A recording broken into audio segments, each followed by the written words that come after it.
आ जाएगा जो कि दूसरे सेकंड में कवर हुआ है। दोबारा सुनिएगा, मसलन मैंने आपसे ये कहा कि आपको चाहिए कि आप दूसरे सेकंड में डिस्टेंस निकालें। अब दूसरे सेकंड के अंदर कितना डिस्टेंस कवर हुआ है उसके लिए मैंने क्या किया, पहले टोटल डिस्टेंस निकाला, 0 से लेके 2 सेकंड तक उसने कितना कवर किया। फिर मैंने 0 से लेके 1 सेकंड तक कितना डिस्टेंस कवर किया वो निकाला। देन मैंने क्या किया, इस टोटल डिस्टेंस में से इस डिस्टेंस को माइनस किया तो ये डिस्टेंस मेरे पास आ गया।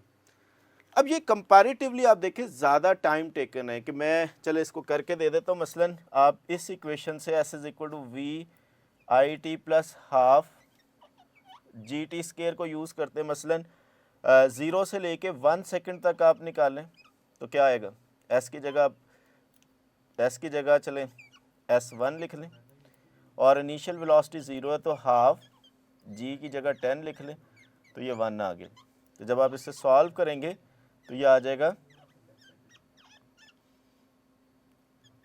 5 मीटर। तो इसका मतलब है पहले सेकंड में उसने 5 मीटर डिस्टेंस कवर किया, यानी कि 0 से लेके 1 तक। फिर 0 से लेके 2 तक देखें तो 0 से लेके 2 सेकंड तक कितना किया, तो 0 से लेके 2 सेकंड तक जब आप निकालेंगे तो आप कहेंगे S2 जो कि सिंपल वी आई अगेन 0 हो जाएगा, और यहाँ पर 10 और t की जगह आ जाएगा 2 का स्केयर। तो जब आप इसे सॉल्व करेंगे तो ये आ जाएगा 5 इंटू 4, ये आ जाएगा 20 मीटर। तो अब यहाँ पर देखें ये डिस्टेंस टोटल कितना है 20 मीटर, ये डिस्टेंस हमारे पास कितना है, ये डिस्टेंस हमारे पास है 5 मीटर। तो लिहाजा ये डिस्टेंस जब आपने निकालना होगा 20 में से 5 सब्ट्रैक्ट करेंगे तो ये 15 मीटर आ जाएगा। देखिए ये टाइम लग रहा है, वहाँ पे हमने इसको 30 टू 40 सेकंड्स के अंदर कंप्लीट करना है, तो उसके लिए हमें कोई शॉर्टकट ट्रिक चाहिए, और वही शॉर्टकट ट्रिक आपके सामने लिखी हुई है, distance covered in any nth second. मसलन यहाँ पे हमारा टारगेट था कि दूसरे सेकंड में निकालना है। अब दूसरे सेकंड में निकालने के लिए जो शॉर्टकट रिलेशन मैंने आपके साथ शेयर किया है वो क्या, आपके पास 10n-5। अब मुझे n की वैल्यू है दूसरा सेकंड, यानी कि मुझे सेकंड जो दूसरा सेकंड है इसके अंदर टाइम चाहिए। अब दूसरे सेकंड का क्या मतलब है, दूसरे सेकंड का मतलब है टाइम जो हम कंसिडर कर रहे हैं वो 1 से लेके 2 सेकंड तक, यानी कि एक ऑब्जेक्ट मसलसल ज़मीन की तरफ गिर रहा था तो गिरते गिरते वो 1 से 2 सेकंड में कितना डिस्टेंस कवर कर रहा है वो टारगेट है हमारा।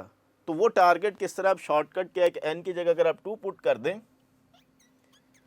तो ये देखें हमारे पास इससे डायरेक्ट 15 मीटर आता है।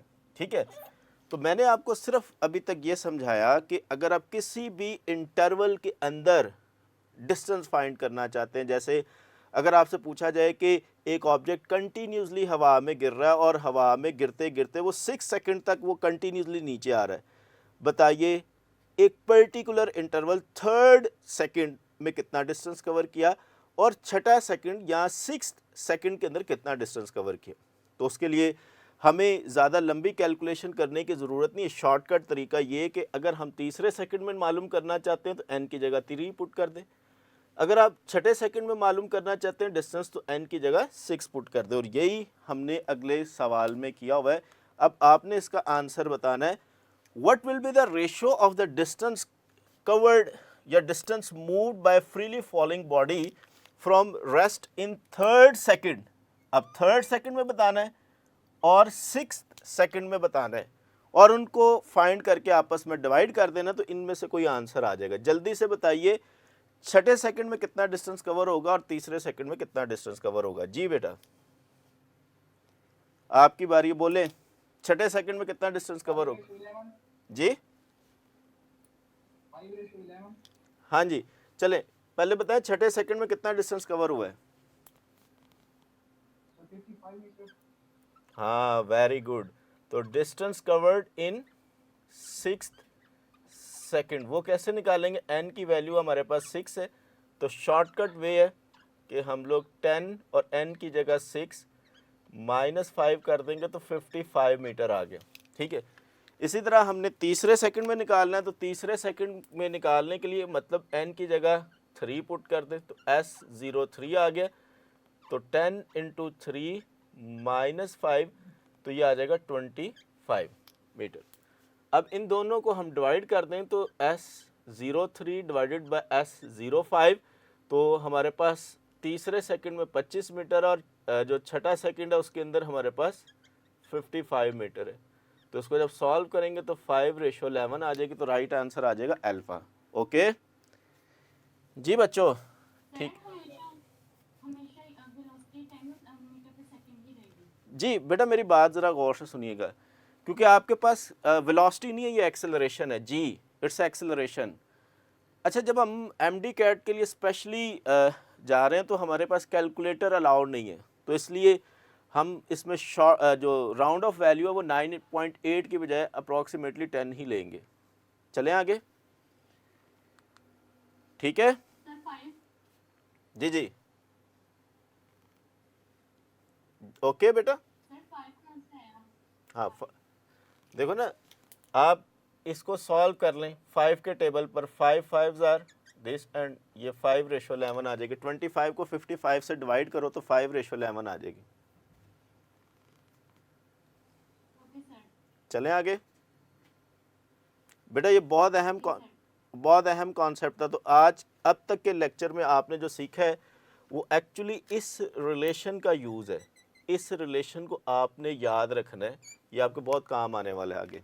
जो टेस्ट है उसमें भी इसके बहुत सारे क्वेश्चन हैं जी। अब हमने पढ़ना है डिस्प्लेसमेंट टाइम ग्राफ।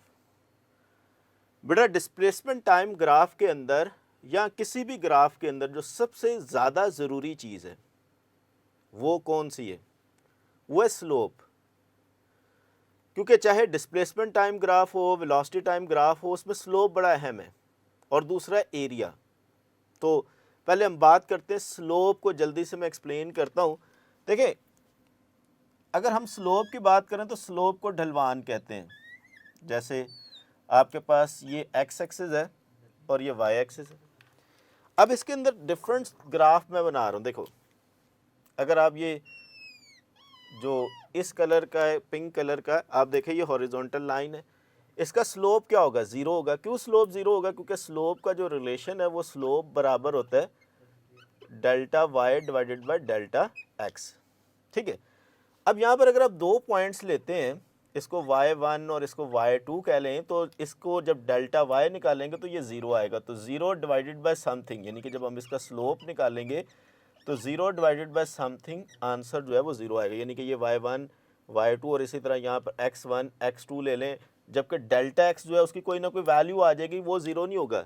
लेकिन डेल्टा y ज़ीरो होगा तो it's mean that slope is zero. तो हॉरिजॉन्टल लाइन का स्लोप ज़ीरो होता है। इसी तरह अगर हम लोग एक वर्टिकल लाइन ड्रॉ करें तो इसका स्लोप अगर हम निकालें, यहाँ पर दो पॉइंट्स लें, y1 इसे y2 कह लें और इसको y1 कह लें, तो इस केस के अंदर हमारे पास इस पर्टिकुलर केस के अंदर डेल्टा x जो है वो ज़ीरो हो जाएगा, बट डेल्टा y जो है वो ज़ीरो नहीं होगा।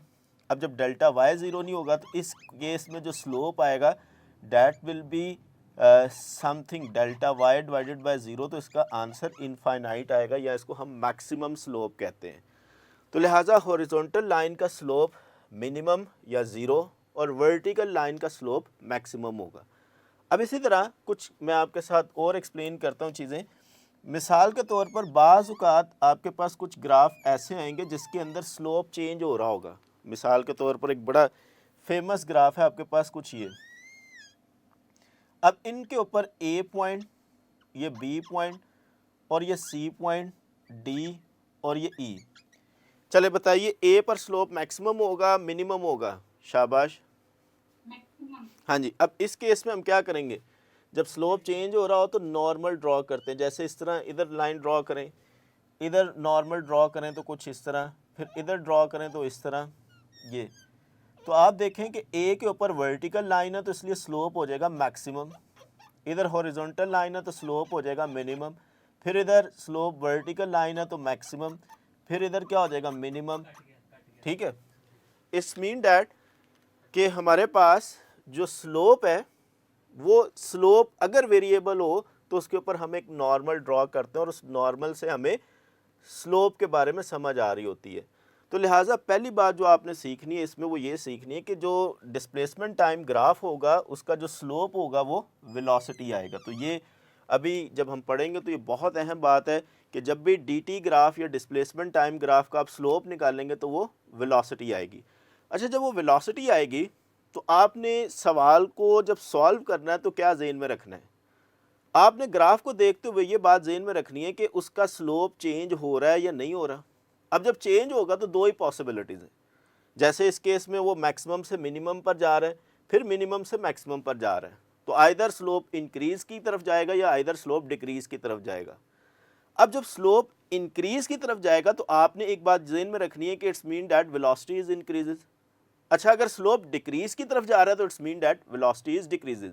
तो लिहाजा आप इनमें फिजिक्स में याद रखें कि की पॉइंट्स आपने याद रखने हैं। तो अब आपने की पॉइंट अगले क्वेश्चंस को सॉल्व करने के लिए याद रखना है कि आप स्लोप को देखेंगे कि क्या वो इंक्रीज हो रहा है या डिक्रीज हो रहा है। अच्छा, वो इंक्रीज हो रहा है तो it's mean that velocity is increases, अगर डिक्रीज हो रहा है तो mean that velocity is decreases, अगर स्लोप एक जैसा रह रहा है तो it's mean that velocity is constant. तो आइए अब हम डिफरेंट ग्राफ्स को पढ़ना सीखते हैं। तो बेटा इसमें आपने पार्टिसिपेट करना, आपने बताना है। चले जी, हम लोग पहले इस ग्राफ की बात करते हैं। अच्छा जी, ये जो येलो ग्राफ है, आप में से कोई भी स्टूडेंट बताए कि ये येलो ग्राफ किसको शो कर रहा है, किस तरह की मोशन को शो कर रहा है? यूनिफॉर्म कैसे? What is uniform? Velocity, acceleration, क्या है ये यूनिफॉर्म है? देखो ये डिस्प्लेसमेंट टाइम ग्राफ, ये डिस्प्लेसमेंट टाइम ग्राफ है। पहली बात तो ये कि ये स्लोप इंडिकेट कर रहा है, तो क्या इसका स्लोप चेंज हो रहा है? पहले तो बताओ इसका स्लोप क्या है, येलो ग्राफ का बोले स्लोप क्या है? शाबाश, हाँ, वेलोसिटी। तो it's mean that slope zero, velocity zero. तो जब वेलोसिटी जीरो तो mean that this object will be at rest. तो ये ग्राफ बेसिकली रेस्ट को शो कर रहा है। मैं देखो इसमें दो स्टेप है। पहला स्टेप ये कि आप वाई एक्सिस और एक्स एक्सिस पर जरा नजर तो दौड़ाएं, इधर डिस्प्लेसमेंट है इधर टाइम है, तो जब इधर डिस्प्लेसमेंट इधर टाइम है तो इसका स्लोप आपको पता चल गया, वेलोसिटी बता रहा है। अब क्योंकि ये स्लोप इसका जीरो है तो बच्चों वेलोसिटी भी क्या होगी? जीरो ही होगी, और जब जीरो होगी तो it's mean that it will be at rest. तो ये रेस्ट में होगा। ओके बेटा, ये मैं फिर अब आपने पार्टिसिपेट करना है, शाबाश, ये आपका आपके लिए सब कुछ। चले ये ब्लू ग्राफ के बारे में बताएं क्या है?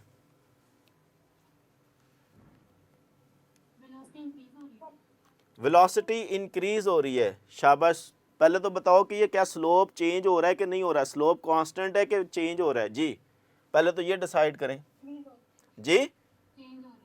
कैसे पता लगा? स्लोप देखो, स्लोप चेंज होने का मतलब पता है क्या है? ये देखना, ये ज़रा चेक करो, ये है, ये देखो ये स्लोप चेंज हो रहा है, ये स्लोप चेंज हो रहा है, यहाँ पे कम है, आहिस्ता आहिस्ता ढलवान बढ़ रही है, इसकी ढलवान जो है वो क्या हो रही है? इंक्रीज हो रही है। तो ये आपको जो दो लाइनें मैंने ड्रॉ की हैं ये इंक्रीजिंग डिक्रीजिंग स्लोप है। यहाँ पर तो स्लोप ज़ीरो है, मैं कह सकता हूँ यहाँ पे नज़र आ रहा है स्लोप ज़ीरो है। अब यहाँ पर स्लोप क्या है? यहाँ पर स्लोप कांस्टेंट है, चेंज नहीं हो रहा। देखो क्या इस तरह की वेरिएशन आ रही है, जिस तरह यहाँ पर वेरिएशन थी, यहाँ पर वेरिएशन थी, यहाँ पे तो वेरिएशन है ही नहीं है, तो यहाँ पे स्लोप कांस्टेंट नहीं है।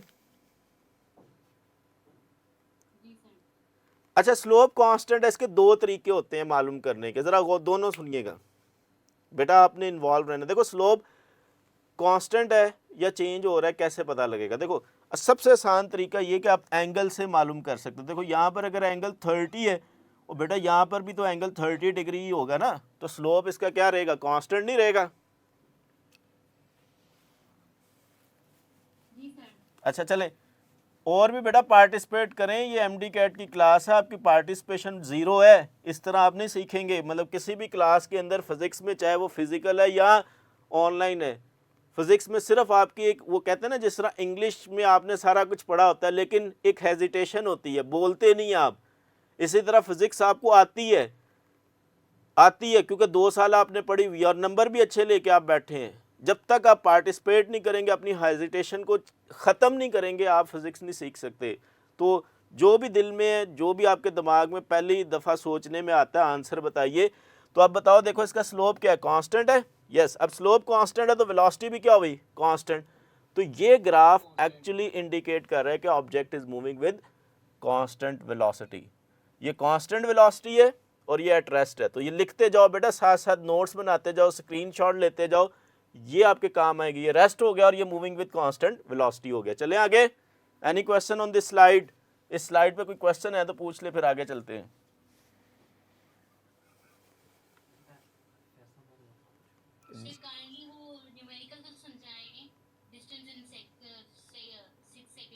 बेटा आप अभी आए हो?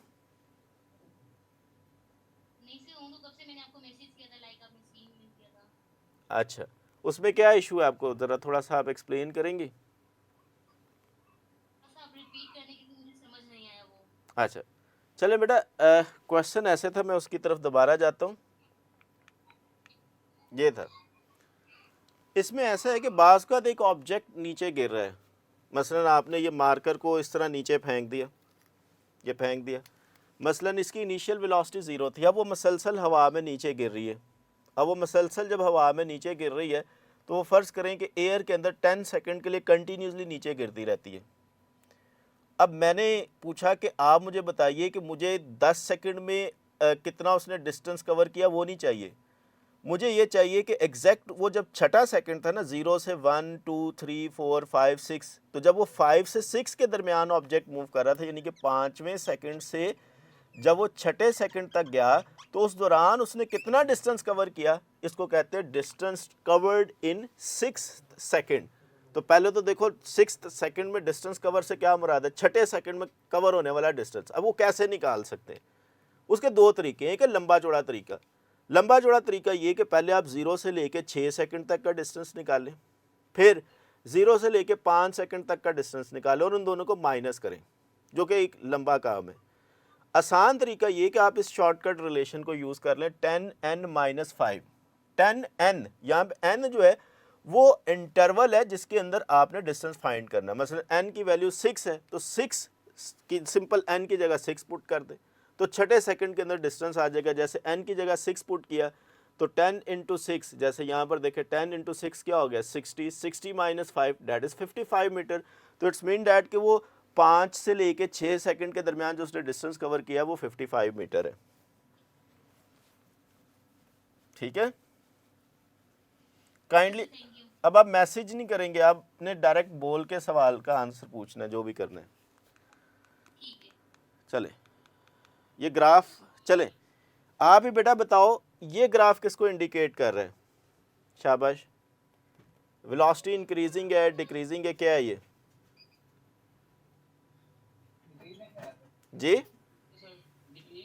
हाँ, इसमें देखो यहाँ पर तो स्लोप हो गया 0, तो जब स्लोप हो गया 0 तो हम इस पॉइंट ए को कह देते हैं, इस जगह पे स्लोप 0 है, मीन डैट वेलोसिटी 0 है। तो यहाँ पे स्लोप 0 वेलोसिटी 0, तो स्टार्टिंग के अंदर हमारे पास पहले स्लोप उसका क्या था, कांस्टेंट था, और फिर स्लोप क्या हो गया 0। अब मुझे बताएं इस ग्राफ को जैसे मैं यहाँ पर ड्रॉ करता हूँ, यहाँ पे t है और यहाँ पे d है, तो देखो पहले क्या स्लोप कांस्टेंट है, स्लोप कांस्टेंट का मतलब वेलोसिटी कांस्टेंट। आहिस्ता आहिस्ता वो जो कांस्टेंट स्लोप है वो कम होते होते क्या हो गया, 0 हो गया। तो उसका मतलब है कि यहाँ पर ऑब्जेक्ट मूव कर रहा था स्टार्टिंग में कांस्टेंट वेलोसिटी के साथ। मान लो वो एक कार है, वो 60 किलोमीटर पर आवर की रफ्तार से मूव कर रही है। ठीक है, गौर कीजिएगा ये ग्राफ क्या है। आप अपने दिमाग में सोचें कि एक कार है जो कि 60 किलोमीटर पर आवर से मूव कर रही है और आगे दूर आपने देखा एक स्पीड ब्रेकर है या रेड सिग्नल है जिस पे आपने रुकना है। अब आप क्या कर रहे हैं, उस कांस्टेंट वेलोसिटी को ग्रेजुअली कम कर रहे हैं, रेस को कम कर रहे हैं और फिर ब्रेक की तरफ जा रहे हैं और finally you will be at rest. तो इसका मतलब है ये एक ग्राफ ऐसा है, तसव्वुर में सोचें कि आप एक बाइक पर गाड़ी पर जा रहे हैं विद कांस्टेंट वेलोसिटी और दूर आपने देखा रेड सिग्नल है और आहिस्ता आहिस्ता उसको पहले स्लो करते हैं और फिर देन ब्रेक अप्लाई करते हैं। तो हम ये कहेंगे कि स्टार्टिंग में हम कांस्टेंट वेलोसिटी से मूव कर रहे हैं, देन ग्रेजुअली उस कांस्टेंट वेलोसिटी को कम करते हैं और finally we will at rest. ठीक है, समझ आइए इसको? ठीक है, चलें आगे। चलें अब नेक्स्ट ग्राफ को ज़रा आप में से कोई एक्सप्लेन करे। नेक्स्ट ग्राफ क्या है? एग्जाम्पल से एक्सप्लेन करना है। जस्ट इमेजिन कि एक कार में आप बैठे हुए, उससे आप एक्सप्लेन करें। जी देखें, पहले स्लोप कम है और फिर स्लोप ज़्यादा हो रहा है जी, कम स्लोप से ज़्यादा स्लोप, हाँ, तो वेलोसिटी इंक्रीज हो रही है। इट्स मीन डैट हम अपनी गाड़ी को Aahista Aahista moving faster and faster कर रहे हैं। जैसे हम किसी कम रश, ज़्यादा रश वाले एरिया से कम रश वाले एरिया की तरफ जाएं और सड़क स्मूथ हो जाए तो मूविंग फास्ट है, तो इट्स मीन डैट ये ब्रेक अप्लाई हो रही है और ये आहिस्ता आहिस्ता हम मूविंग इंक्रीजिंग वेलोसिटी की तरफ जा रहे हैं। लो जी बच्चों, बड़ा अहम कॉन्सेप्ट है, ज़रा सोचिएगा। देखिए, हम स्लोप को दो तरीक़ों से निकाल सकते हैं। एक तरीका ये कि दो पॉइंट्स लें और उससे निकालें। दूसरा तरीका ये होता है कि हम टेंजेंट या एंगल की मदद से भी स्लोप निकाल सकते हैं। मिसाल के तौर पर एग्जांपल मैं आपके सामने रखता हूँ, ये नज़र आ रहा होगा आपको, देखिए, ठीक है, ये आपके पास टी है और ये डी डिस्प्लेसमेंट है, ठीक है। अब ये हमारे पास फ़र्ज़ कीजिए ये एक लाइन है और इस लाइन में सिर्फ आपको एंगल दिया और कुछ नहीं दिया हुआ। क्या आप सिर्फ एंगल की मदद से, क्या सिर्फ एंगल की मदद से आप स्लोप बता सकते हो? सिर्फ एंगल की मदद से, शाबाश, एंगल की मदद से आप स्लोप बता सकते हैं जी? कैसे? ओनली एंगल की मदद से जी, कैसे निकालेंगे? देखो, आप इसको यूं भी तो कर सकते हो ना, ये ट्रायंगल बन जाती है और इस ट्रायंगल में ये y आ जाएगा और इस ट्रायंगल में ये क्या आ जाएगा, x आ जाएगा। तो टेन थीटा किसके बराबर होता है? आप कहेंगे टेन थीटा बराबर होता है y/x, और इसका मतलब है y/x किसको कहलाएगा, स्लोप। तो इसका मतलब जब हमें एंगल दिया हो तो सिर्फ टेन थीटा ले लें तो वो टेन थीटा बराबर होगा स्लोप के। अब जैसे यहाँ पे टेन 30 है तो टेन 30 ले लें तो वो स्लोप आ जाएगा जी। टेन 30 कितना होता है, शाबाश, वो होता है 1/√3। अब बेटा, ट्रिग्नोमेट्री वैल्यूज को याद रखने का एक शॉर्टकट तरीका है, वो मैं आपको लिखवाऊं, क्या आता है जी? चलें ज़रा सुनिएगा शॉर्टकट तरीका क्या है। मसलन आप क्या करेंगे, जब आप एमडी कैट के एग्ज़ाम में बैठेंगे या किसी भी एग्ज़ाम में बैठेंगे, उससे 5-10 मिनट पहले आप इसकी प्रैक्टिस उधर कहीं पे ड्रॉ कर लें रफ पेज के ऊपर। ये आपको बार बार फिज़िक्स में जो है वो काम आएगा।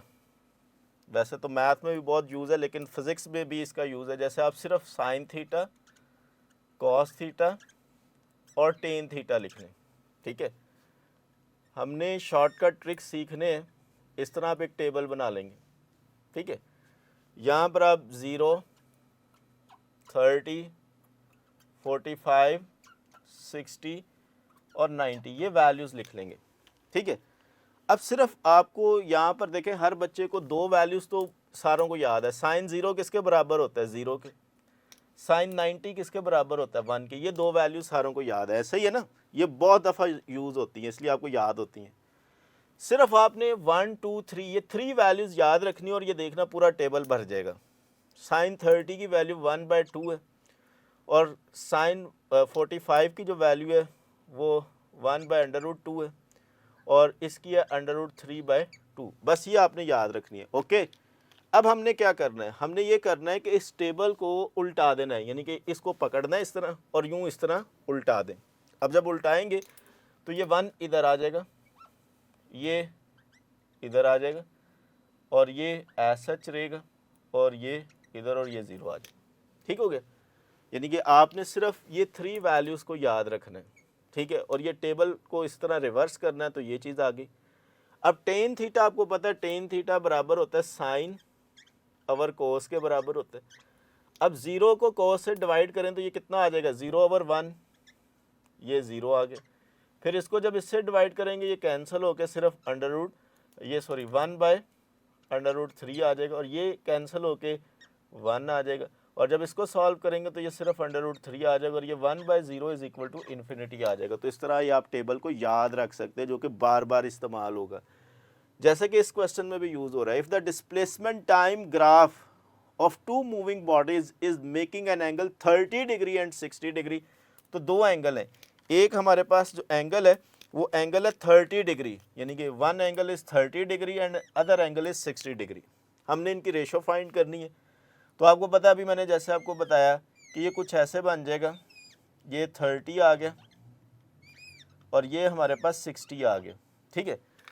अब इनकी वेलोसिटीज़ की रेशोज़ का मतलब है कि इधर हमारे पास t है, इधर d है, तो वेलोसिटीज़ 30 और वेलोसिटी 60 के क्रॉस क्या होगा, 10 लेना पड़ेगा, 10 30 और डिवाइडेड बाय 10 60। जी 10 30 कितना होता है, शाबाश, अभी मैंने बोला है 10 30 की वैल्यू क्या है,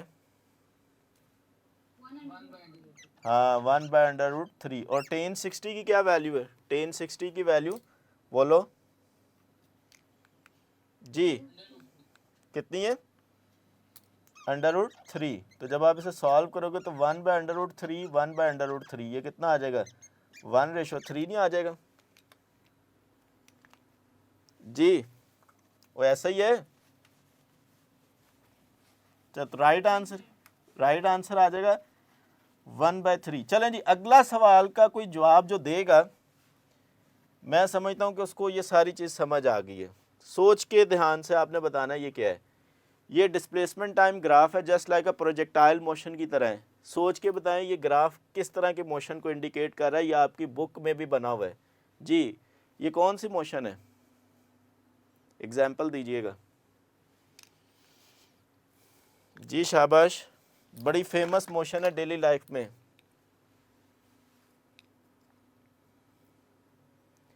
बेटा मेरे पास जनूबी पंजाब पूरा का पूरा जो है वो एक किस्म का मुझे सुन रहा है। बच्चे आप अपनी अपनी जगह पर हैं, थोड़ा सा पार्टिसिपेट करें, ज़हन पे जोर डालें। ये बहुत अच्छा सवाल है, आपकी बुक में चैप्टर 3 में दिया हुआ है।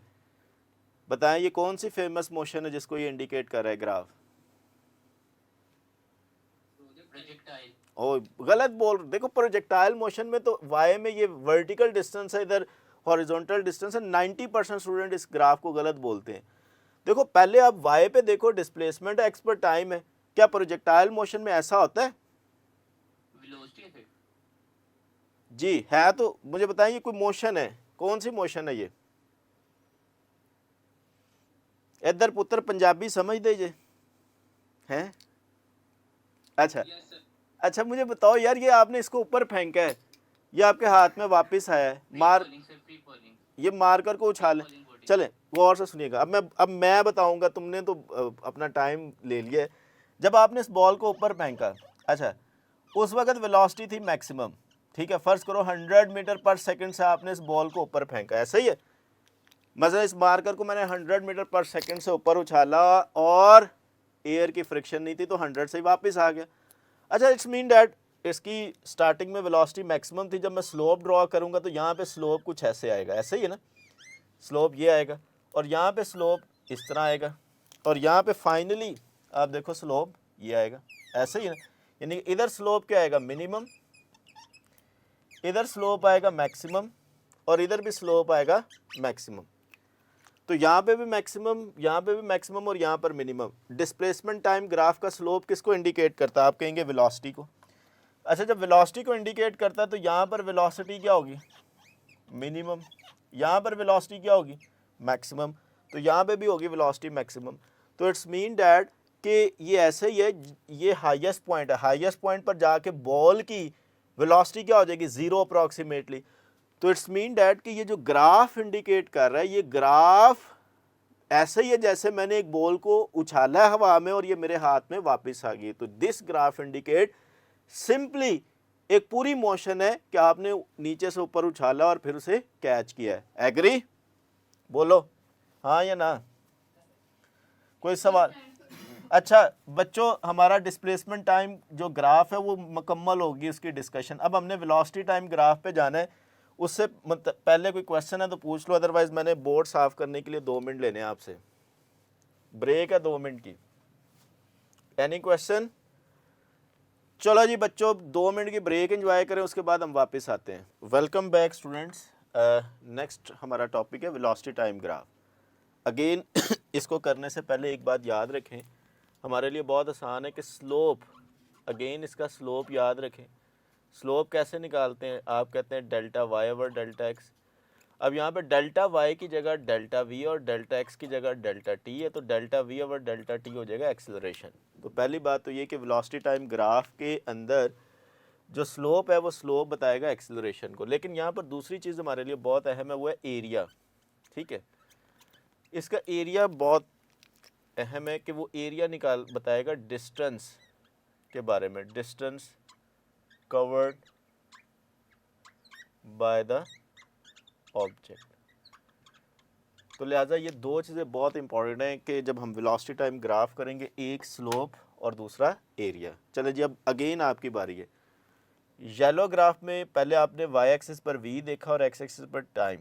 बताएं इसका स्लोप क्या है? स्लोप ज़ीरो है, कांस्टेंट है, क्या है? शाबाश, बोल। स्लोप इसका क्या है जी? इट्स स्लोप इज, स्लोप इसका बोलें बस, स्लोप बोलें इसका। हाँ स्लोप ज़ीरो, हाँ स्लोप ज़ीरो, बस ऐसे बोलें, स्लोप ज़ीरो, एक्सेलरेशन ज़ीरो। क्या मैं कह सकता हूँ कि एक्सेलरेशन ज़ीरो है? शाबाश, एक्सेलरेशन ज़ीरो। एक्सेलरेशन ज़ीरो का मतलब शाबाश बोलें, मूविंग विद यूनिफॉर्म वेलोसिटी, ऐसा ही है। तो इस ग्राफ में, इस ग्राफ से आपने दो बातें जो है वो कंक्लूड की। पहली बात निकाली कि एक्सेलरेशन ज़ीरो है, दूसरी बात निकाली कि मूविंग विद यूनिफॉर्म वेलोसिटी। अगले ग्राफ पर आ जाए, बताइए इसका स्लोप कांस्टेंट है? हाँ जी, स्लोप कांस्टेंट है। हाँ जी, और टाइम के हिसाब से देखें, टाइम के हिसाब से देखें वेलोसिटी इंक्रीज हो रही है डिक्रीज हो रही है, ये देखें। अब स्लोप, स्लोप, हाँ अब देखें ना। अब आप आए ऑनलाइन के असल मकसद के ऊपर। ऑनलाइन का मकसद ये होता है कि पार्टिसिपेशन ज़्यादा से ज़्यादा। ये देखो, अब टाइम गुजरता जा रहा है, वेलोसिटी बढ़ती जा रही है, तो इट्स मीन डैट कि एक तो ये कांस्टेंट है स्लोप, दूसरा वक्त के साथ वेलोसिटी इंक्रीज हो रही है। अब ज़रा आ जाएं एक्सेलरेशन के ऊपर। अब एक्सेलरेशन दो तरह के होते हैं, एक पॉजिटिव कांस्टेंट एक्सेलरेशन होता है, ठीक है, और एक होता है नेगेटिव कांस्टेंट एक्सेलरेशन। ठीक है, पॉजिटिव कांस्टेंट एक्सेलरेशन क्या होता है? जिसमें velocity equal interval of time में इक्वल चेंज हो रही हो और इंक्रीज हो रही हो। तो इट्स मीन डैट इस ग्राफ में वेलोसिटी इंक्रीज हो रही है लेकिन इक्वल इंटरवल ऑफ टाइम में इक्वल है। तो लिहाजा हम ये कह सकते हैं कि ये ग्राफ ऐसा ही है जैसे आपने एक बॉल को ऊपर से नीचे फेंका, ये बॉल ऊपर से नीचे आ रही है, तो ये ग्राफ उसका ऐसा बनेगा। Velocity zero, Aahista Aahista velocity बढ़ रही है, लेकिन उसका जो एक्सेलरेशन है उसको हम पॉजिटिव कांस्टेंट एक्सेलरेशन कह सकते हैं। लेकिन इस ग्राफ को देखें तो यहाँ पर स्टार्टिंग के अंदर, अगर आप इसको, मैं इधर ही ड्रॉ करता हूँ, इसको मैं किसी और कलर से ड्रॉ कर देता हूँ। अब इसके अंदर देखें तो इनिशियल वेलोसिटी यहाँ पर 100 है, फ़र्ज़ करें 100 मीटर पर सेकंड है। अब कंटिन्यूसली वेलोसिटी कम होते होते यहाँ पर आके फाइनल वेलोसिटी क्या होगी? है ज़ीरो। तो इट्स मीन डैट कि ये ग्राफ इंडिकेट कर रहा है कि कोई बॉल आपने नीचे से ऊपर फेंकी है और वेलोसिटी कम होते होते हाईएस्ट पॉइंट पर जाके वो ज़ीरो होगी। यानी कि ये ग्राफ ऐसे ही है जैसे कोई बॉल ऊपर से नीचे फेंकी है, और ये ग्राफ ऐसे ही है जैसे आपने कोई चीज़ नीचे से ऊपर फेंकी है। दोनों सूरतों में क्या है कि कांस्टेंट एक्सेलरेशन ही है, लेकिन इस केस में पॉजिटिव कांस्टेंट है और इस केस में नेगेटिव कांस्टेंट है। जी बच्चों, चलें आगे। नेगेटिव को दोबारा देखिए बच्चों, एक्सेलरेशन दो तरह का होता है, एक पॉजिटिव होता है, एक नेगेटिव होता है। अब नेगेटिव कांस्टेंट एक्सेलरेशन से क्या मुराद है? जैसे हम लोग कोई चीज़ जब नीचे से ऊपर फेंकते हैं तो इससे क्या होता है कि मसलन आपने एक बॉल 100 मीटर पर सेकंड से ऊपर थ्रो की है, अब एक सेकंड बाद वो क्या हो जाएगी? 90, 80, 70, आहिस्ता आहिस्ता करते करते ज़ीरो। तो वेलोसिटी कंटिन्यूसली डिक्रीज़ हो रही है। अब जब वेलोसिटी कंटिन्यूसली डिक्रीज़ हो रही है लेकिन हर एक सेकंड में जो डिक्रीज़ इन वेलोसिटी है वो 10 का है, तो इसको हम बोलेंगे नेगेटिव कांस्टेंट। और ये जो ग्राफ है ये नेगेटिव कांस्टेंट है, और ये ग्राफ पॉजिटिव कांस्टेंट इसलिए क्योंकि एक तो स्लोप तो है ही है कांस्टेंट, दोनों में स्लोप कांस्टेंट है, लेकिन यहाँ पर with respect to time velocity increase हो रही है और यहाँ पर with respect to time velocity decrease हो रही है, इसलिए इसको पॉजिटिव कांस्टेंट और इसको नेगेटिव कांस्टेंट बोलेंगे। ठीक है जी, नेक्स्ट क्वेश्चन। सर अगर एक बॉल को ऊपर से नीचे फेंकते हैं तो उसमें भी तो वेलोसिटी आ रही है, तो उसको हम नेगेटिव नहीं ले सकते? नेगेटिव एक्सेलरेशन अगर हम ऊपर स्टक हो जाती है वो नीचे आके।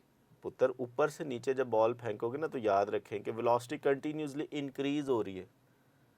मतलब ऊपर से आप यहाँ से बॉल को फेंकते हो तो यहाँ पर वेलोसिटी ज़ीरो है, अब कंटिन्यूसली वेलोसिटी इंक्रीज हो रही है। ठीक है, चल ग्रेविटी के इन्फ्लुएंस की वजह से। हाँ जी, ग्रेविटी। अब मुझे अब ये बताओ ये ग्राफ क्या है? आपने बेटा बोलना है, आपने अच्छा सवाल किया है। अच्छा ये बताएं इसके बारे में, ये भी आपकी बुक में बना हुआ है जी। ये ग्राफ किसको शो कर रहा है? ये आपकी बुक में बना हुआ है। एक्स एक्सिस पर टाइम है, वाई एक्सिस पर वेलोसिटी है। ये किसको इंडिकेट कर रहा है? शाबाश, ये क्या है? डिस्प्लेसमेंट। नहीं नहीं, वाई एक्सिस पर वेलोसिटी, एक्स एक्सिस पर टाइम है। ये एक बड़ी फेमस मोशन है। देखो ये देखो, स्टार्टिंग में वेलोसिटी मैक्सिमम है, डन हो गया। अब वेलोसिटी कम होते होते यहाँ पर ज़ीरो हो रही है, फिर यहाँ पर अगेन मैक्सिमम हो रही है। शाबाश। ये अगर सर एक बॉल ऊपर से नीचे फेंका, नीचे से दोबारा वापस आ गया अपनी पोजीशन पे। चेक करें, ये दोनों ग्राफ्स का मतलब एक ही है। इस ग्राफ का मतलब ये अगर टाइम है, इधर इधर डिस्प्लेसमेंट है। ये ग्राफ अभी मैंने बताया ये किसको शो कर रहा था? आपने एक चीज़ नीचे से ऊपर फेंकी है, हाईएस्ट पॉइंट पर गई है और उसने अपनी डायरेक्शन को चेंज किया और फिर वापस आई है। तो ये आप एक मोशन है, ये जो आपको पूरी लाइन शो कर रही है, गौर से सुने। ये पॉइंट है जब आपने बॉल को ऊपर उछाला है, यानी कि ये वो पॉइंट है जब ये बॉल आपके हाथ से ऊपर गई है, ऊपर जा रही है, आहिस्ता आहिस्ता स्लो होते होते ये मैक्सिमम हाइट आ गई, टॉप पोजीशन आ गई। ये बॉल आपकी हाईएस्ट पोजीशन पर चले गई जहाँ पर वेलोसिटी ज़ीरो हो गई है। अब क्वाड्रेंट चेंज हो गया, यानी कि यहाँ पर वेलोसिटी पॉजिटिव है और यहाँ पर वेलोसिटी नेगेटिव। अब यहाँ पर उसने अपनी डायरेक्शन को चेंज किया और डायरेक्शन चेंज करने के बाद वो वापस आपके हाथ पर आ गई। मसलन जब आपने थ्रो किया था 100 मीटर पर सेकंड से थी, आहिस्ता आहिस्ता करते करते टॉप पोजीशन पर वेलोसिटी ज़ीरो हुई और फिर वो उसकी डायरेक्शन चेंज हुई और आपके हाथ में वापस आई, तो फिर उसकी वेलोसिटी 100 मीटर पर सेकंड होगी। तो इट्स मीन डैट कि ये ग्राफ और ये ग्राफ दोनों एक ही चीज़ को शो कर रहे हैं। सोचें ऐसा है कि नहीं है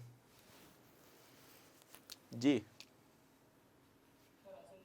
चले बेटा मेरी बात ना ज़रा पल्ले बांध लें। ये चीज़ें दोनों मैंने आपके चैप्टर नंबर 3 से उठाई हैं, ये चैप्टर 3 से। और आपका एमडी कैट ज़्यादातर कॉन्सेप्ट आपके बुक से ही होते हैं और सबसे मुश्किल हिस्सा आपका चैप्टर 3 है, इसलिए इसको गौर से समझें। चलें, ये क्या बता रहा है? शाबाश, ये अगेन इंक्रीजिंग एक्सेलरेशन है और ये हमारे पास क्या होगा? ये एक बड़ी फेमस मोशन है। शाबाश, ये भी एक बड़ी, चले गुड। एग्जाम्पल से मुझे बताएं ये कोई एक ऐसी मोशन है जो डेली लाइफ में हम बहुत ज़्यादा जगहों पर ऑब्जर्व करते हैं। शाबाश, यहाँ पर v कांस्टेंट हुआ है, मीन डैट एक्सेलरेशन ज़ीरो है जी।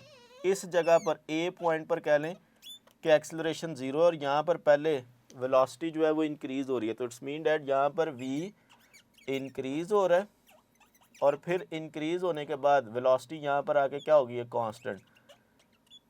शाबाश, सोचे ये कौन सा ग्राफ है जी? अगर मैं एक इस तरह ये पानी का एक बीकर लूँ और उसके अंदर एक यहाँ से बॉल को फेंकूँ तो कंटिन्यूसली वेलोसिटी इंक्रीज़ होगी। अब वेलोसिटी इंक्रीज़ होगी, जैसे ही ये बॉल इस पानी के अंदर आएगी तो अब इसकी वेलोसिटी क्या हो जाएगी? कांस्टेंट हो जाएगी। तो इट्स मीन डैट कि कंटिन्यूसली वेलोसिटी इंक्रीज़ और जैसे ही बॉल पानी में आएगी तो वेलोसिटी कांस्टेंट, और इस कांस्टेंट वेलोसिटी को हम नाम देते हैं टर्मिनल वेलोसिटी। ठीक है, तो आपका जो टर्मिनल वेलोसिटी का ग्राफ है वो कुछ ऐसा होता है, ये जो आपके सामने है। तो ये ग्राफ इस वक्त इंडिकेट कर रहा है टर्मिनल वेलोसिटी को। बच्चों पार्टिसिपेट करो, जिंदा हो जो। हाँ जी जी जी हाँ, देखिए टर्मिनल वेलोसिटी क्या होती है? जैसे आप फ़र्ज़ करें कि आप तंग आके आपने छत से छलांग मार दिए, अब आप ऊपर से नीचे गिर रहे हो, अब गिरते जा रहे हो गिरते जा रहे हो गिरते जा रहे हो, तो स्टार्टिंग में आपकी वेलोसिटी मुसलसल बढ़ती जा रही, और अब आपको एहसास हुआ कि नहीं मैंने खुदकुशी नहीं करनी। अब आपने पैराशूट ओपन कर लिया। जैसे ही पैराशूट ओपन करोगे तो अब आप गिर तो रहे होगे लेकिन कांस्टेंट वेलोसिटी से गिर रहे होते हैं, और उस वक्त आपको पता है आपका एक्सेलरेशन जीरो हो जाता है। क्यों जीरो होता है? क्योंकि डाउनवर्ड वेट और अपवर्ड ड्रैग दोनों इक्वल हो जाते हैं, तो एक्सेलरेशन जीरो हो गया। अच्छा, जब एक्सेलरेशन जीरो है तो आप कांस्टेंट वेलोसिटी से नीचे गिर रहे हो, तो यही ग्राफ इंडिकेट कर रहा है कि पहले वेलोसिटी बढ़ेगी, बढ़ते बढ़ते आपकी एक कांस्टेंट वेलोसिटी हो जाएगी। और क्यों कांस्टेंट वेलोसिटी होगी? उस वक्त आपका वेट बैलेंस हो जाएगा आपकी ड्रैग फोर्स के साथ, तो इसको हम टर्मिनल वेलोसिटी कहेंगे। तो यहाँ पर आके वो जो कांस्टेंट वेलोसिटी है इसको टर्मिनल वेलोसिटी बोल रहे हैं। तो ये एक्चुअली ग्राफ है कि ऊपर से नीचे गिर रहे हैं, आपने पैराशूट ओपन कर लिया या कोई पत्थर को पानी में फेंका, तो ये उस तरह का ग्राफ है। ओके जी बच्चों, एनी क्वेश्चन? अच्छा चले नेक्स्ट जी। बेटा इस ग्राफ का अगर हम एरिया निकाल लें, उसने पूछा total distance and displacement covered from the following graph. जी इसमें बताइए डिस्प्लेसमेंट क्या होगा? छोड़े डिस्टेंस आप निकाल लेंगे, इस ग्राफ को देखते हुए बताइए डिस्प्लेसमेंट क्या होगा? जी कैसे निकालेंगे?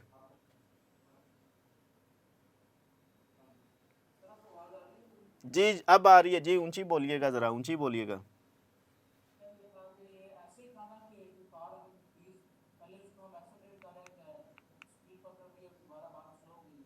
हाँ जी, ये ऐसे ही है जैसे वेलोसिटी पहले इंक्रीज़ हो रही है और फिर इंक्रीज़ होने के बाद एक ख़ास वेलोसिटी के बाद वो मज़ीद इंक्रीज़ नहीं हो रही। जिस तरह टर्मिनल वेलोसिटी होती है उसकी दो प्रॉपर्टीज़ है, मैक्सिमम एंड कांस्टेंट।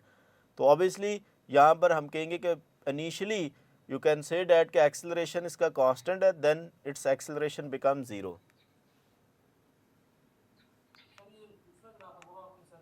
ये वाला अच्छा ये तो सिंपल है बेटा, इसमें पहले देखो ना, अब कंटिन्यूसली इसका एक्सेलरेशन इंक्रीज़ है क्योंकि स्लोप आप देखें तो पहले इसका स्लोप कम है और आहिस्ता आहिस्ता स्लोप इंक्रीज़ हो रहा है। तो हम ये कह सकते हैं कि it's acceleration is increasing. Acceleration increasing से क्या मुराद है?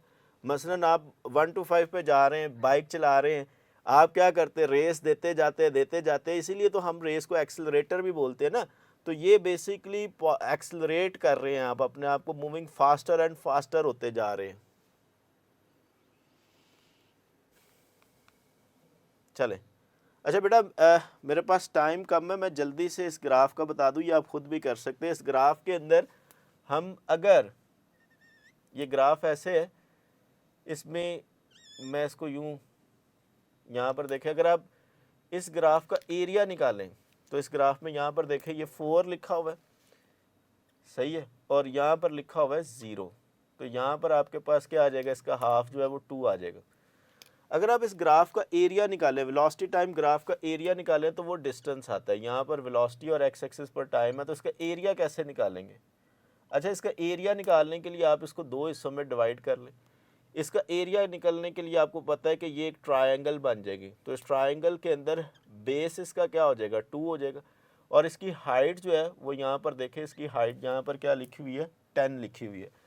तो यहाँ पर इसकी हाइट 10 आ गई, यानी कि हाइट इसकी 10 है, यहाँ से लेके यहाँ तक हाइट इसकी 10 है, और बेस इसका 2 है। तो 2 से कैंसिल होके एक हाफ का एरिया हो गया 10, यानी कि ये टोटल इस पैरामिड का हाफ का एरिया 10 है, तो दूसरे का भी 10 है, तो इस पूरे पैरामिड का जो एरिया वो हो गया 20 मीटर। ओके, इस बात को समझे हो? इस पूरे पैरामिड का कितना एरिया है? 20, हाँ जी 20 मीटर। इसी तरह आप इसका भी निकाल लेंगे, ये 4 और 6 है, यानी कि जो ये वाला पैरामिड है ना, यहाँ पर ख्याल कीजिएगा कि इस पैरामिड के अंदर यहाँ पे 6 लिखा हुआ है, ठीक है।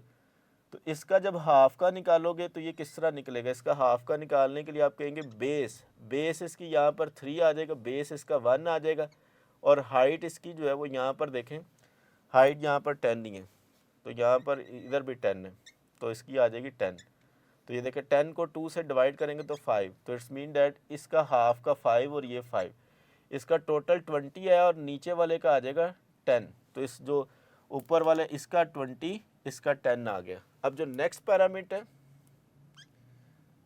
इस नेक्स्ट पैरामीटर को देखें तो यहाँ पर हमारे पास लास्ट में लिखा है 10, तो ये 6 और 10 है, यहाँ पर दरमियान में आ जाएगा 8। तो अगेन ये वाला और ये वाला सेम है, ये सेम है। तो जब ये सेम है तो इसका भी टोटल कितना आ जाएगा, इस पैरामिड का भी आ गया 20 मीटर। तो अब इस सारों को सॉल्व करें, यानी कि इसका आया 20, इसका आया 10 और इसका आया 20। तो टोटल डिस्टेंस जो ट्रैवल हुआ है वो है 50 मीटर, ये डिस्टेंस है। अब डिस्प्लेसमेंट क्या होगा, शाबाश, डिस्प्लेसमेंट क्या होगा, डिस्टेंस तो आ गया ना, सीधा सीधा ऐड कर दिया, डिस्टेंस में डायरेक्शन की ज़रूरत नहीं है। इसका और इसका 20 20 40 और नीचे वाले का 10 आ गया, 50 आ गया। अब डिस्प्लेसमेंट जो है वो याद रखिए कि जो नीचे वाला है वो उसको आप माइनस करेंगे। तो ये देखिए 20 माइनस 10 प्लस 20, तो ये देखिए कितना आएगा। अब इसको सॉल्व करें, ये आ जाएगा 30। तो इट्स मीन डैट कि इसका डिस्टेंस है 50 और डिस्प्लेसमेंट है 30। गौर से समझ लेना, बड़े मुश्किल एमसीक्यूज मैं आपको करवा रहा हूँ, जो आप कर रहे हैं ना, अगर ये आपको समझ आ रही है तो इट्स मीन डैट कि एक कॉन्सेप्ट नहीं है, मल्टीपल कॉन्सेप्ट है इसमें। डिस्टेंस भी है, डिस्प्लेसमेंट भी है, एरिया भी है, सब कुछ है। तो यहाँ पर देखें पॉजिटिव पीक को आपने ऐड कर लिया और नेगेटिव को उसमें से क्या कर दिया, सब्ट्रैक्ट कर दिया। तो डिस्प्लेसमेंट के लिए 30 और डिस्टेंस 50। ओके, जी सर। चले आगे। अच्छा जी, नेक्स्ट क्वेश्चन हमारे पास है, ये सिंपल आपने अभी पहले भी किया था कि वेलोसिटी टाइम ग्राफ का जो स्लोप है वो स्लोप एक्सेलरेशन के बराबर आ जाएगा। तो इसका स्लोप सिंपल जब आप निकालेंगे तो वो एक्सेलरेशन आ जाएगा। तो टेन थीटा लीजिए और टेन थीटा के बाद इसका जो आंसर आएगा वो हमारे पास आ जाएगा, डैट विल बी 1/√3। यानी कि आपने क्या करना है कि सिंपल टेन 30 और टेन 45 लेना है, इसको सॉल्व करेंगे आंसर आ जाएगा। ले लोगे बेटा? जी सर। चले अगला क्वेश्चन। अब देखें न्यूटन्स लॉ बड़े इंटरेस्टिंग है, मैं जल्दी से इसमें एमडी कैट के हवाले से पॉइंट्स बताऊंगा। जल्दी से बोलिए, न्यूटन्स फर्स्ट लॉ जब आप पढ़ते हैं तो ये किस चीज़ को डिफाइन करता है? इनर्शिया। जी सोच लीजिएगा। न्यूटन्स फर्स्ट लॉ बुनियादी तौर पर inertia sir. Measurement of inertia, word मैंने बोला डिफाइन। देखिए एक ऑब्जेक्ट पर अगर एक्सटर्नल फोर्स नहीं लग रही तो दो सिचुएशन है, यहाँ तो वो रेस्ट में रहेगा या मूविंग विद कांस्टेंट वेलोसिटी रहेगा। तो एक्चुअली जब भी डिस्टर्बिंग फोर्स लगेगी, एक्सटर्नल फोर्स लगेगी, तो उसकी स्टेट चेंज हो जाएगी। रेस्ट में है तो मोशन में आ जाएगा, और अगर कांस्टेंट वेलोसिटी से मूव कर रहा है तो वो चेंज होगी। तो न्यूटन फर्स्ट लॉ एक्चुअली जो डिफाइन करती है वो फोर्स को डिफाइन करती है, लेकिन मेजरमेंट ऑफ इनर्शिया है, यानी कि जितना ज़्यादा मास उतना ज़्यादा इनर्शिया। तो ये दो पॉइंट्स बड़े अहम है कि डेफिनेशन ऑफ फोर्स और मेजरमेंट ऑफ इनर्शिया। अब ये देखें कि न्यूटन्स लॉ जो है वो इनर्शियल फ्रेम ऑफ रेफरेंस में वैलिड। अब इनर्शियल फ्रेम क्या होता है? कोई भी ऐसा जगह, कोई ट्रेन का डब्बा, आपका कमरा, कोई भी ऐसी जगह जो मूविंग विद कांस्टेंट वेलोसिटी हो या रेस्ट में हो, उसको हम इनर्शियल फ्रेम ऑफ रेफरेंस कहते हैं। जैसे इस वक्त मैं क्लासरूम में जिस जगह पर लेक्चर दे रहा हूँ, मेरे लिहाज से सराउंडिंग की चीज़ें रेस्ट में है या मूविंग विद कांस्टेंट वेलोसिटी है, तो ये एक इनर्शियल फ्रेम ऑफ रेफरेंस है। और अगर ये मूविंग विद वेरिएबल वेलोसिटी हो या एक्सेलरेट कर रहा हो तो इसको non inertial frame of reference कहते हैं। तो न्यूटन्स लॉ जो है is only valid for inertial frame of reference, it is invalid for non inertial frame of reference. इसी तरह सेकंड लॉ जो है, ये बताइएगा सेकंड लॉ बुनियादी तौर पर किस चीज़ की डेफिनेशन है, एक्सेलरेशन की या फोर्स की? जब आप न्यूटन सेकंड लॉ पढ़ते हैं तो उससे क्या चीज़ आपको समझ आती है? Sir acceleration produce. हाँ, याद रखें कि इसी ऑब्जेक्ट में कितना जो आपको वो डिस्क्राइब कर रही है वो एक्सेलरेशन को डिस्क्राइब कर रही है। और यही वजह है कि न्यूटन सेकंड लॉ में आप बताते हैं कि acceleration directly proportional to force and inversely proportional to mass. और मेजरमेंट ऑफ क्या है, फोर्स, यानी कि इन दी एंड हम F is equal to M A जब आप लिखते हैं तो वो जो प्रोडक्ट है M और A का, उससे हमें पता चलता है अबाउट फोर्स के बारे में। इसी तरह फोर्स की चंद एक ये पॉइंट्स हैं, इनको ज़रा गौर से देखिएगा। देखो बच्चों, फोर्स अगर पैरेलल लगे, जिस डायरेक्शन में ऑब्जेक्ट जा रहा है अगर उसी डायरेक्शन में फोर्स लगे तो हमारे पास ऑब्जेक्ट की वेलोसिटी में इंक्रीज होगा। बड़ी अहम बात है, मैं गौर से दोबारा सुन ले, जिस डायरेक्शन में ऑब्जेक्ट जाए अगर उसी डायरेक्शन में फोर्स लगे तो हमेशा वेलोसिटी इंक्रीज होगी, डायरेक्शन सेम रहेगी। तो it's mean that velocity increase और direction same if the force is act in the direction of motion, जिसमें पॉजिटिव वर्क भी होता है। फिर दूसरी बात ये कि अगर ऑब्जेक्ट के ऑपोजिट डायरेक्शन में फोर्स लगे तो फिर हम ये कह सकते हैं कि डायरेक्शन तो सेम रहेगी, लेकिन with the passage of time जो है वो वेलोसिटी डिक्रीज होगी। तो लिहाजा चाहे फोर्स पैरेलल लगे या एंटी पैरेलल लगे, दोनों सूरतों में हम ये कह सकते हैं कि डायरेक्शन सेम रहेगी, बट पैरेलल के केस में वेलोसिटी इंक्रीज होगी और एंटी पैरेलल के केस में वेलोसिटी डिक्रीज होगी। इसी तरह सर अभी किस डायरेक्शन की बात कर रहे हैं? ऑब्जेक्ट की डायरेक्शन? ऑब्जेक्ट ऑब्वियसली जी यस, ऑब्जेक्ट की डायरेक्शन की मोशन, यानी कि जिस डायरेक्शन में ऑब्जेक्ट जा रहा है उसी डायरेक्शन में फोर्स लगाएं तो उसकी वेलोसिटी इंक्रीज होगी। अगर ऑब्जेक्ट की मोशन के ऑपोजिट लगेगी तो डिक्रीज होगी। सिंपल, ये मैंने पॉइंट्स लिखे हुए हैं, ठीक है। चले, अगर फोर्स परपेंडिकुलर एक्ट करती है, मिसाल के तौर पर बड़ी अहम दो एग्जांपल्स हैं आपकी बुक में कि ऑब्जेक्ट अगर इस जगह पर इधर जाना चाह रहे हैं और हम फोर्स लगा दें इधर, तो आप कहेंगे कि सर हमने वेलोसिटी के परपेंडिकुलर फोर्स लगाई। अच्छा, वेलोसिटी के परपेंडिकुलर फोर्स लगाई, यहाँ पे 20 थी, यहाँ पर आके बताओ, यहाँ पर अगर v1 है, यहाँ पर वेलोसिटी v2 है, फोर्स मैंने सेम अप्लाई की लेकिन परपेंडिकुलर है, क्या वेलोसिटी 20 से 30 हो सकती है या 20 से 15 हो सकती है? जी हाँ या ना? हाँ, तो इस वेलोसिटी रिमेन सेम, बड़ा अहम पॉइंट है। तो क्या हुआ है, सिर्फ डायरेक्शन चेंज हुई है। तो इट्स मीन दैट कि जब भी परपेंडिकुलर फोर्स लगेगी वो बेचारी सिर्फ डायरेक्शन ही चेंज कर सकती और कुछ नहीं कर सकती। तो इट्स मीन दैट अगर आपने मैग्नीट्यूड चेंज करती, गौर से बात सुनिएगा, मैग्नीट्यूड चेंज करनी है तो क्या करना होगा, हमें उसके पैरेलल या एंटी पैरेलल फोर्स लगानी पड़ेगी। ये जो दो केस पड़े, अगर आपने डायरेक्शन चेंज करनी है तो फिर हमें फोर्स हमेशा परपेंडिकुलर लगानी पड़ेगी। और यही काम हम करते हैं सेंट्रीपिटल फोर्स में, यही काम हम करते हैं मैग्नेटिक फोर्स में। तो दोनों बड़ी अच्छी सहेलियां हैं, सेंट्रीपिटल फोर्स और मैग्नेटिक फोर्स, बड़ी कमाल की इनकी अंडरस्टैंडिंग है। आप सेंट्रीपिटल फोर्स को याद रखें, उसकी तमाम करैक्टरिस्टिक्स को याद रखें, वही करैक्टरिस्टिक्स आप मैग्नेटिक फोर्स में अप्लाई कर दो तो लगेगा कि सेंट्रीपिटल फोर्स और मैग्नेटिक फोर्स दोनों एक ही काम करती है। क्या करती है? सिर्फ और सिर्फ और डायरेक्शन को चेंज करती है, मैग्नीट्यूड क्या रखती है? सेम रखती है।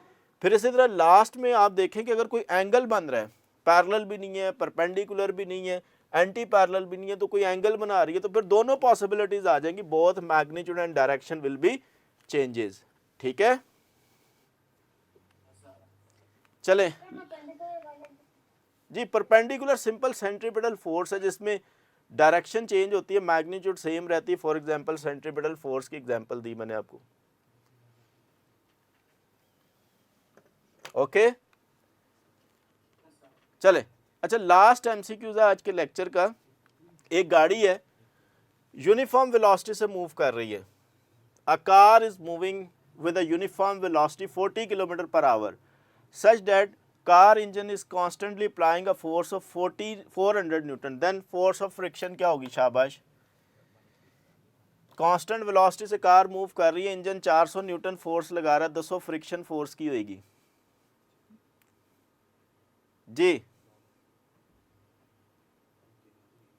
बेटा बोल, हाँ जी 400 ही होगी। देखो, अगर आप कांस्टेंट वेलोसिटी से मूव कर रहे हैं तो इट्स मीन दैट इंजन जितनी फोर्स लगा रहा है फ्रिक्शन फोर्स भी उतनी है, तो नेट फोर्स क्या हो जाएगी? जीरो। तो अगर आप कांस्टेंट वेलोसिटी से मूव कर रहे हैं तो your net force is zero, but balancing हो रही है। कौन सी बैलेंसिंग हो रही है? आपकी इंजन की फोर्स बैलेंस कर रही है फ्रिक्शन फोर्स को। ठीक है,